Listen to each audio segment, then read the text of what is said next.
방금 읽은 마태복음 8장 5절부터 13절은 한 백부장의 겸허하고 신실한 믿음에 대한 말씀입니다. 예수님이 제자들과 함께 가버나움 지역을 방문하셨을 때 로마 군대를 지휘하는 어느 백부장이 예수님 앞에 나와 자신의 하인이 중풍병에 걸려 괴로워하니 그를 고쳐달라고 간청합니다. 이에 예수님이 그 백부장의 집을 방문해 하인을 낫게 해주겠다고 하시니 백부장은 예수님의 방문을 감당할 수 없다고 하며 자신이 군대를 지휘하는 것처럼 예수님도 그저 말씀 한마디만으로 하인의 병을 고치실 수 있다고 말합니다. 이 말을 듣고 예수님은 크게 감탄하셔서 이스라엘 백성들 중 어느 누구에게서도 이만한 믿음을 보지 못하였다고 그를 칭찬하시며 그의 하인의 병을 낫게 해주셨다는 내용입니다. 동일한 말씀이 내용은 약간 다르지만 누가복음 7장 1절부터 10절까지에서도 실려 있습니다. 이 말씀에서 예수님 앞에 나온 백부장은 고대 로마 군제에서 100명의 병사들을 지휘하는 장교로 당시 로마 제국의 식민지였던 유대 지방에 주둔했던 군인입니다.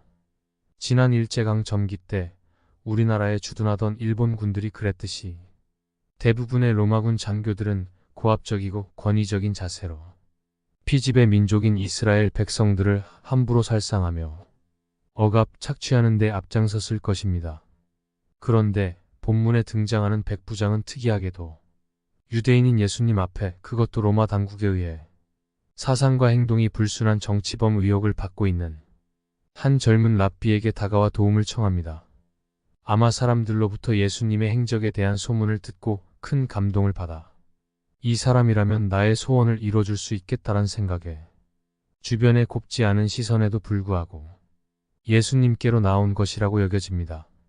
또한 누가복음 7장에서는 백부장 본인 대신 유대인의 장로 몇 사람을 예수님께 보내어 하인의 병을 고쳐주실 것을 요청했다고 나오는데 장로들은 이 백부장이 유대 민족을 사랑하고 회당까지 지어주었다며 이 사람의 부탁은 꼭 들어주어야 한다고 간청한 것으로 보아 비록 백부장이 점령군 장교지만 식민지인들을 진심으로 아끼고 존중한 인격적으로 매우 훌륭한 사람이었다고 생각됩니다. 더욱 놀라운 것은 백부장의 하인에 대한 진심 어린 사랑입니다. 그는 자기 가족이나 자신의 피부치가 아닌 집에서 부리는 종의 병을 고쳐달라고 예수님께 도움을 청합니다. 고대 사회에서 종이나 노예는 개인 재산, 사적인 소유물로서 사람이 아닌 가축보다 더 못한 대우를 받았는데 이 백부장이 예수님께 찾아와 죽어가는 종을 살려달라고 간청한 것은 참으로 특이한 경우입니다. 더구나 앞에서도 언급했듯이 로마군을 지휘하는 현역 장교로서 로마에 대항한다는 정치범, 반역자 취급을 당하고 있는 예수님을 만나 겸허한 자세로 도움을 청한 것은 웬만한 용기와 담대함이 아니고서는 감히 하기 어려운 행동인 것입니다. 자기 자신이나 가족, 친지만을 위해 하나님께 기도하며 도움을 구하는 것이 믿음을 가진 사람의 올바른 자세는 아니겠지요. 예수님도 말씀하셨듯이 그러한 행위는 믿지 않는 사람, 이방인들도 다 하게 마련입니다.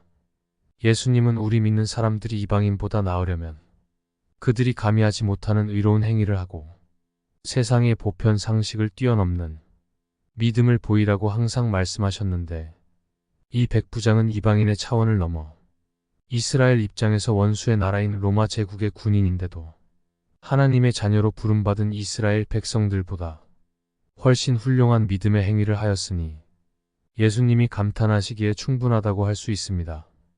여기서 한 걸음 더 나아가 백부장은 더욱 위대한 믿음의 고백으로 예수님을 다시 한번 감동시킵니다. 백부장의 집을 방문해 하인을 고쳐주겠다는 예수님의 말씀에 그는 예수님이 자기 집에 오시는 것이 너무 황송해 감당할 수 없겠다며 군대 상관이 자신에게 또는 본인이 휘하 병사들에게 이리 와라 명하면 이리 오고 저리 가라 하면 가는 것처럼 예수님도 단지 그 자리에서 자신의 종에게 한마디 말씀만 하시면 그의 병이 나을 것이라는 지극히 겸손하고도 강한 확신에 찬 고백을 합니다. 예수님을 최대한 예우하며 그분의 능력을 절대적으로 신뢰하는 참으로 놀라운 믿음이 아닐 수 없습니다. 대부분의 사람들 같으면 내가 이토록 당신을 섬기고 사랑하고 존경하니 다른 집은 못 가도 우리 집에는 꼭 오셔야지요. 오셔서 할 수 있는 최선을 다해 주셔야죠. 안 그러면 난 더 이상 당신을 사랑하지 않을래요 라며 온갖 때를 다 쓰며 예수님께 강하게 요구할 텐데 이 백부장은 자신의 바램을 진솔하게 간청하면서도 그 소원을 이루는 방법과 결과에 대해서는 전적으로 예수님의 뜻에 맡겨드리는 성숙한 신앙을 보여줍니다. 백부장의 이런 놀라운 믿음에 예수님도 깊이 감동하셔서 당신을 따르는 사람들에게 내가 진실로 너희에게 이르노니 이스라엘 중 아무에게서도 이만한 믿음을 보지 못하였노라 라고 칭찬하시며 백부장의 믿음대로 그 자리에서 당장 하인의 병을 낫게 해주셨습니다.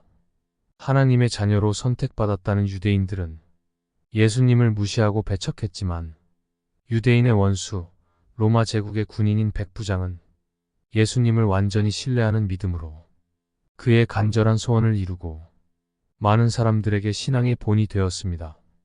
또 11, 12절에서 예수님은 당신을 믿는 자들은 비록 이방인일지언정 천국에 올라 큰 복을 받겠지만 당신을 배척하는 자들은 아무리 유대인이라도 바깥 어두운 데로 쫓겨나 거기서 울며 이를 갈게 되리라며 믿는 자와 믿지 않는 자의 운명을 예언하십니다. 백부장의 경우처럼 우리 역시 마음에 절실한 바램이 있을 때 이를 하나님께 진솔하게 말씀드리고 간절히 기도해야 합니다. 구하라 그리하면 너희에게 주실 것이요. 찾으라 그리하면 찾아낼 것이요. 문을 두드리라 그리하면 너희에게 열릴 것이니라는 마태복음 7장 7절에 기록된 예수님의 말씀처럼 우리는 기도할 때 절대 포기하지 않고 끈질기게 우리의 원하는 바를 하나님 앞에 끊임없이 아뢰어야 할 것입니다.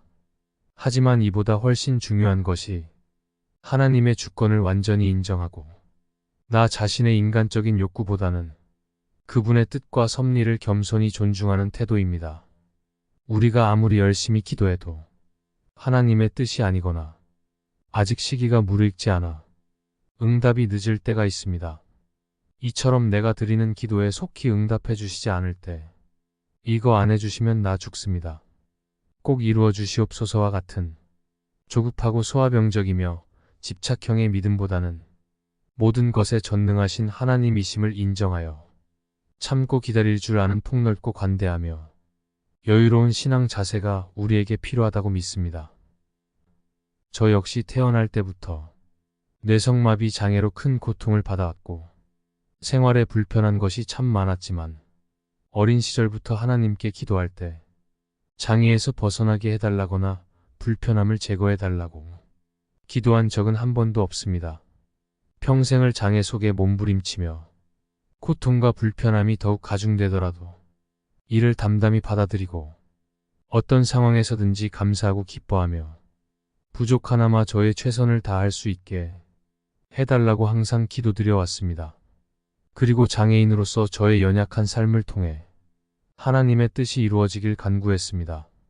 지금껏 55년 가까이 살면서 힘들고 아쉽고 괴로운 일도 많았지만 저는 제 기도에 대한 응답을 모두 받았다고 믿고 있으며 하나님은 제가 올린 기도 이상으로 큰 은혜와 축복을 베풀어 주셨다고 고백합니다. 또한 우리가 하나님께 기도할 때 한 가지 더 명심해야 할 것은 기도와 같은 삶을 살고 삶과 같은 기도를 드려야 한다는 것입니다.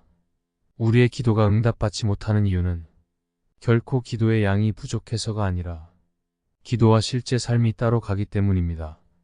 우리의 삶과 기도가 괴리되지 않고 일치하는 곳에 하나님과의 진정한 만남이 이루어지며 나를 향한 그분의 뜻이 성취되는 것입니다. 아무리 눈물, 콧물 다 흘리고 방언으로 왈할거리며 간절히 기도해도 평소의 삶이 인간적인 감정과 욕망에 충실하고 현실적 이익을 추구하는 데만 집중한다면 그 기도는 아무 소용이 없는 것입니다. 참다운 기도의 능력이란 우리가 하나님 앞에 엎드려 올려드리는 바로 그 기도와 같은 진실되고 겸손하며 담대한 삶을 살아가는 데서 나오는 것입니다. 사랑하는 예수님, 한 말씀만 하소서. 당신 종이 곧 나으리이다.